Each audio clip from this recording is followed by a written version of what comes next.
Now remember, a true understanding of prayer is not the idea of asking for something that is not.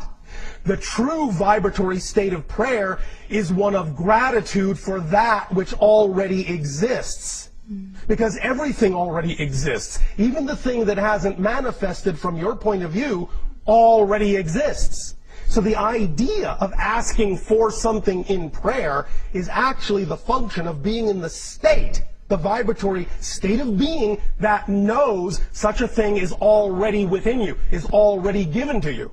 And thus then you put yourself in the appropriate state of gratitude for already receiving. And thus by being in that state, it more easily manifests in your physical reality because you're in the proper state for you to be able to perceive the manifestation that already exists in potentiality around you. I see. Does that make sense to you? Yes. How do you, what do you say about meditation? How can you be like one with all that is? It's one tool. It's one way. It puts you in a state, or can, where you allow yourself to let go of some of the ideas of the physical mind that can often impede your ability to get in touch with your true natural vibration. It works for some people, it doesn't work for others. And there are many forms of meditation.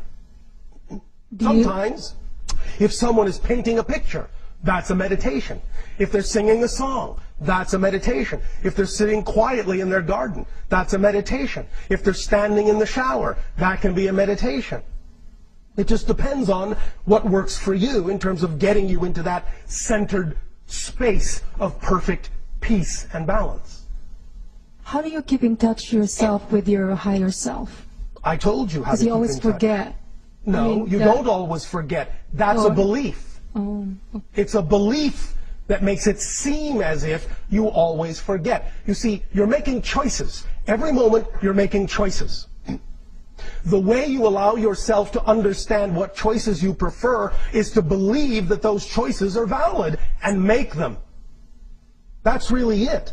The idea comes down to motivation.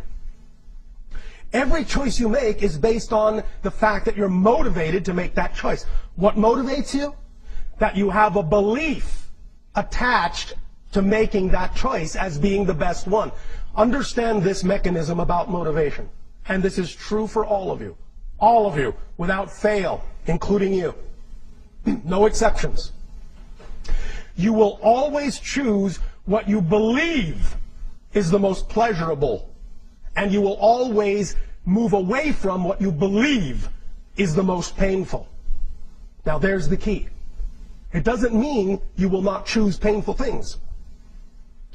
But if you've attached somehow a belief to that thing that says that is more pleasurable than the alternative, you will choose that no matter how painful it is.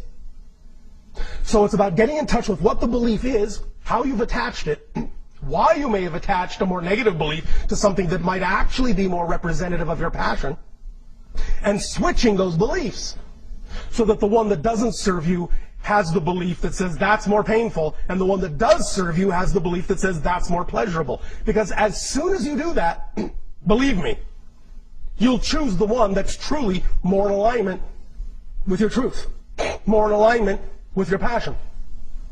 The only reason you would not,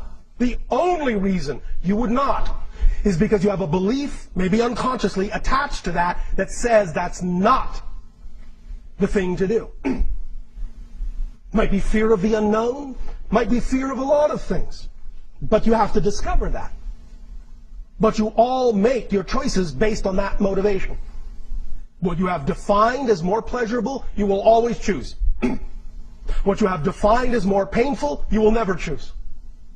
The mechanism is automatic, it's flawless, it always works. You don't have to make it work, it always works. So if you find yourself choosing painful things, find out what the belief is that's attached to it that says that that's less painful than another choice. When you find that out, it will automatically shift and you will make the choice that is actually representative of your passion and not your pain. Does that make sense? Yes. Thank you. Thank you so much. You are welcome.